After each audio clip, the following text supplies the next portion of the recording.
Hello বন্ধুরা, স্মৃতিরেখার লাভ comedy রেসিপিতে আপনাদেরকে স্বাগত জানাই। আমি স্মৃতি আপনাদেরকে আজকে বানিয়ে দেখাবো পটল পোস্ত। কিভাবে বানাতে হয় তারই রেসিপি আপনাদের সঙ্গে শেয়ার করলাম। প্রথমে টুকরো করে কেটে নিলাম কিছু টমেটো আর টুকরো করে কেটে নিলাম আলু আর পটল। এরপরে কড়াইয়ে সামান্য সর্ষের তেল দিলাম। সর্ষের তেলের সঙ্গে অল্প সামান্য পেঁয়াজ দিয়ে কুচি করে পেঁয়াজগুলো দিয়েছি। লাল লাল করে ভাজা হয়ে গেলে এতে দিয়ে দেব পটল আর আলুগুলো। এবারে কিছুক্ষণ নেড়ে চেড়ে লাল লাল করে ভেজে নেওয়ার পর দিয়ে দেব টমেটো কুচিগুলো। টমেটোর টুকরোগুলো দিয়ে আরও কিছুক্ষণ নেড়ে নিয়ে আমি ঢাকা দিয়ে আলু আর পটলকে সেদ্ধ করে নেব।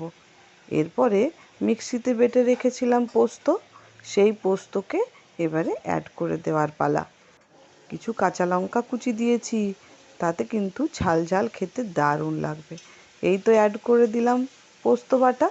এরপরে কিছুক্ষণ নেড়ে চেড়ে এতে সামান্য নুনটা একটু চেক করে নেব। এতে কিন্তু কোনো হলুদ দেব না। এরপরে আমি নুনটা একটু সামান্য কম লাগছিল, আমি টেস্ট করে দেখলাম, নুন একটু অ্যাড করেছি। এতে দিয়ে দিলাম চিড়ে রাখা দুটো কাঁচা লঙ্কা আর একটু সামান্য সর্ষের তেল ওপর থেকে ছড়িয়ে দিয়েছিলাম। শুকনো শুকনো হয়ে গেলেই নামিয়ে নিলাম। রেসিপিটা কেমন লাগলো আপনাদের? খুব চটজলদি কিন্তু রান্না হয়ে যায়।